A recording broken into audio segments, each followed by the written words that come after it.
One of my favorite quotes from Warren Buffett is this: if you don't find a way to make money while you sleep, you will work until you die. And with that said, guys, passive income from dividend growth investing is one of the best methods to make money while you're sleeping. What's going on, guys? My name's Emmanuel and welcome to my channel. My dividend portfolio has gone through some drastic changes since episode 1. I've had dividend suspensions, I've had dividend cuts from companies within my holdings that are trying to hold on to as much capital as possible. And guys, look, as frustrating as it seems, it is the major downside to dividend investing that does frequently occur, but people hardly ever talk about it. And the reality is, guys, it does affect your bottom line. It affects your annual dividend income. So I've had to make some changes to my dividend portfolio, and I'll be taking you through every single change I made in today's video. But before we get into all of that, I first of all want to say a massive thank you so much, guys. I want to thank every single one of you that watch and gain value from my videos.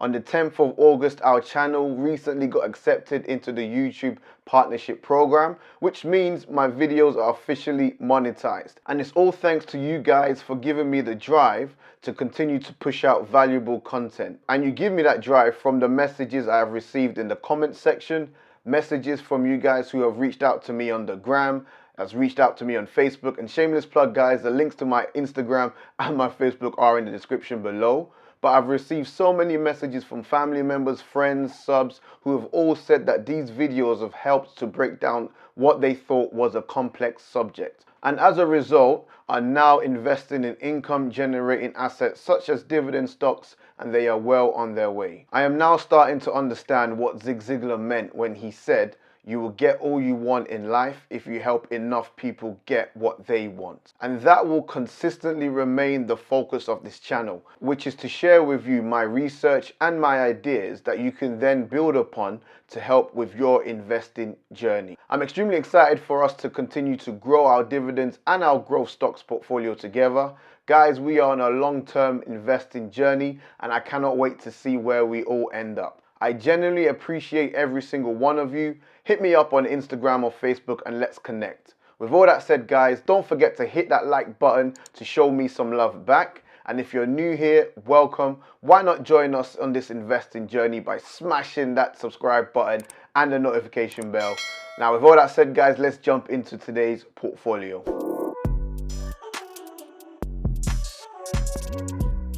Alright guys, so welcome to my dividends portfolio, and this is episode 2. If you're new to this series, the dividends tracker that I use and this website is called simplysafedividends.com.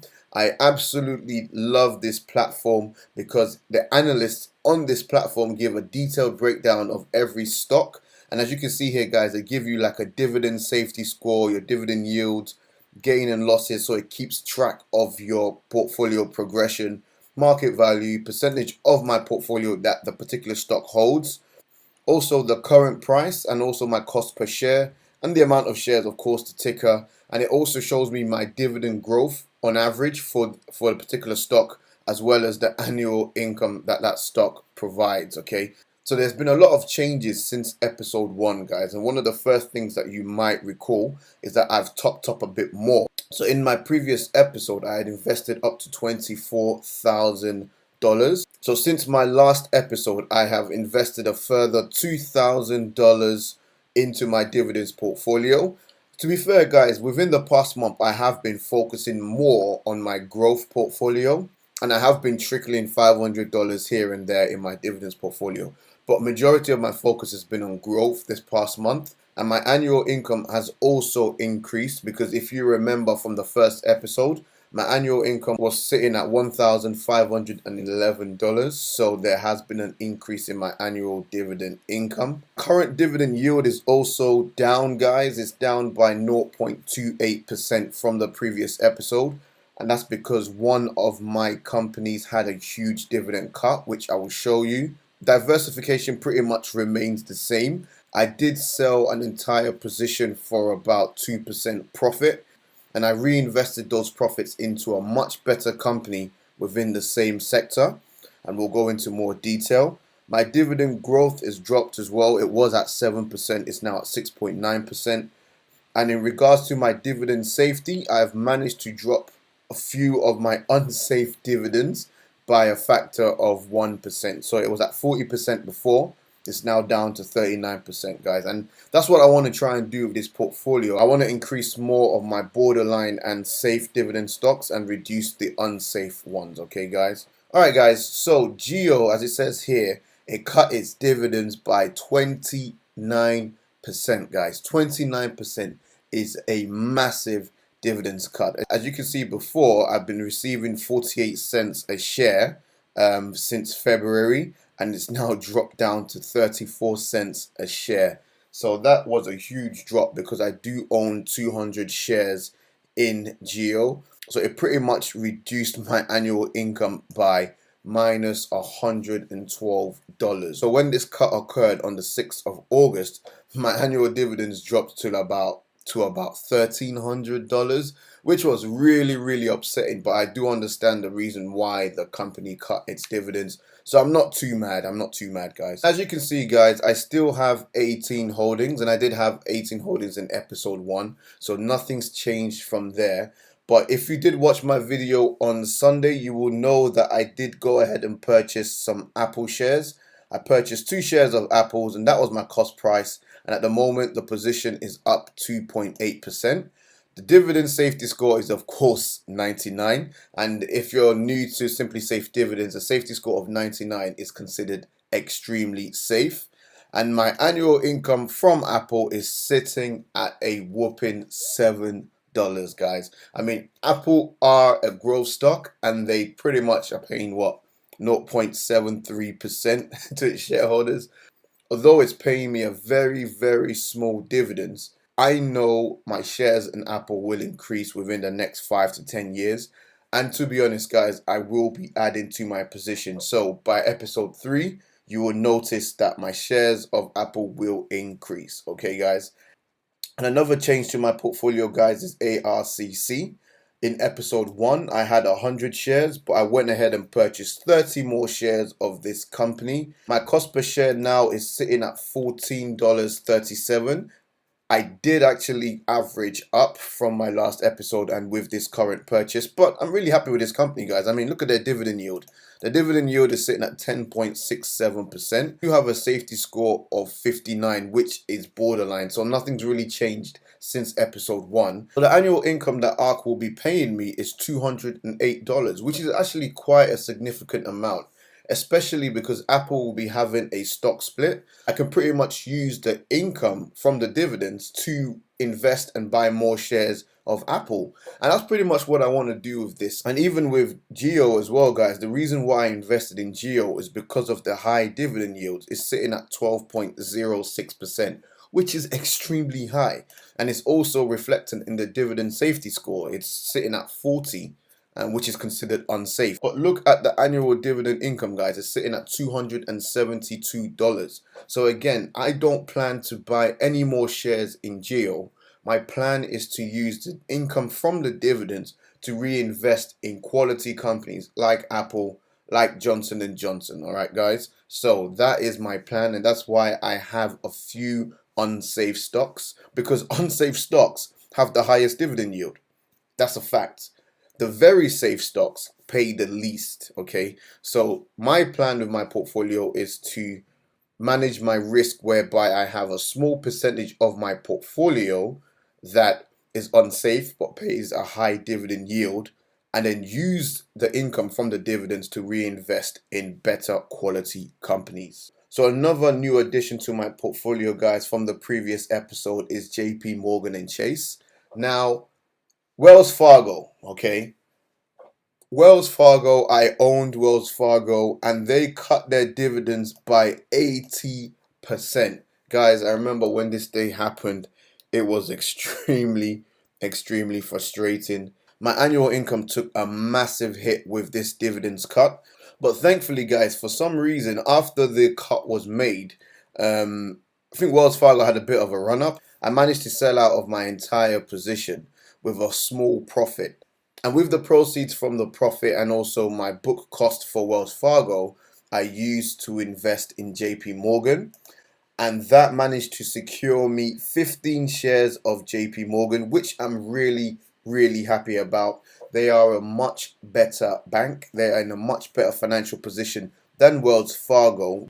And what I do plan to do, guys, is to do a bank stock analysis, okay? I want to compare JP Morgan with Wells Fargo, with Bank of America, and with Goldman Sachs. So look out for that video, guys, because the way you analyze bank companies are way different to how you would analyze any other stock, okay, guys? So with JP Morgan, my cost price per share is $96.89. It's responsible for 5.8% of my portfolio at the minute. It's currently up by 6% in my position. It's giving me a dividend yield of 3.50%. The dividend safety is considered borderline. It's sitting at 60, which I don't really agree with. I think JP Morgan is pretty safe. But my annual income from JP Morgan is $54, which is not too shabby. Okay, guys, so moving on to my payment calendar, and this is quite a good feature that I think a lot of you guys liked from episode 1, and this is also why I like Simply Safe Dividends for this feature. Okay, so this month I'm going to be getting $2 from Apple. MasterCard are also going to be paying me $2 this month. Main Street Capital, as you can see, guys, they are a monthly dividend payer. They're going to be paying me $5 this month. National Health Investors are going to be paying me $61 this month. I believe that's my largest payout this month. Simon Property Group is also going to be paying me $26 this month. Stag Industrial, I believe they've already paid me, I think. And also AT&T are going to be paying out $31 this month, okay? So my total dividend income for August is currently sitting at $130 for this month. So it's not clickbait, guys. This is actually how much I'm getting paid for August, okay? And as you can see, guys, from the payment calendar, they all pay at different times. And if you want to find out how dividend payment works and how to find out when companies pay, I did a how to start dividend investing video, I think it was last week, which I will put on the suggested tab. Absolutely check that out, guys, if you're not familiar with all of the terms and why companies pay at certain points and whatnot, and how to find out what companies pay. If this is all foreign to you, then click that link in the description below. So looking at my overview, guys, as you can see, September, I'm expected to get paid $85. October is actually my worst month. I'm only receiving $41 for the month of October as my current portfolio stands. In November is actually quite good. I'm going to receive a payment of $198 as my portfolio currently stands. And then we're going to close out the year in December with $85. So that's if I do not add and purchase more dividend companies, or if I do add to my current positions. Of course, these figures will all increase, which again, I'll keep you updated in episode 3 if there's been any changes to my monthly breakdown. Okay, guys, and looking at my balance and my performance, at the moment, my total gain is 5.9%. which is okay for a dividends portfolio. It's not too bad, okay? So my dividends portfolio has made me $1,492, okay? So that's pretty much, if I decide to sell all of the companies in my dividend portfolio, I would make a profit of $1,492. But I do not plan to sell any companies at the moment. I'm happy with all the companies in my portfolio. I will look to add to my portfolio as I find more and more suitable companies. But it is a nice feeling to know that if I were to sell my entire portfolio, I would be making a profit. And as you can see, guys, from yesterday, my portfolio made $204. Now moving on to my portfolio diversification. And guys, if you do appreciate the transparency, then I would appreciate a thumbs up. Hit the like button, guys, if you're gaining some value from my portfolio reveal. So as you can see, guys, from my diversification, real estate takes up most of my portfolio, and by real estate is talking about all the REITs that I own. So that's my real estate investment trusts. The majority of my REITs are in the health sector, so I do consider them safe. 16% of my portfolio is in financials, so that's my bank position. IT, information technology, 16%. Consumer discretionary is 14%. Healthcare is also 8%, and others, so those are my UK stocks, is sitting at 11%. Okay, guys, so a quick summary of everything that I've just mentioned with my portfolio reveal. I sold Wells Fargo at 2% profit and used the proceeds to purchase JP Morgan. I also added 30 more shares of AT&T to my portfolio. I added 30 more shares of ARC, ARCC. Lastly, guys, my monthly dividends increased by a factor of $8, and that's if you spread it out across 12 months, okay?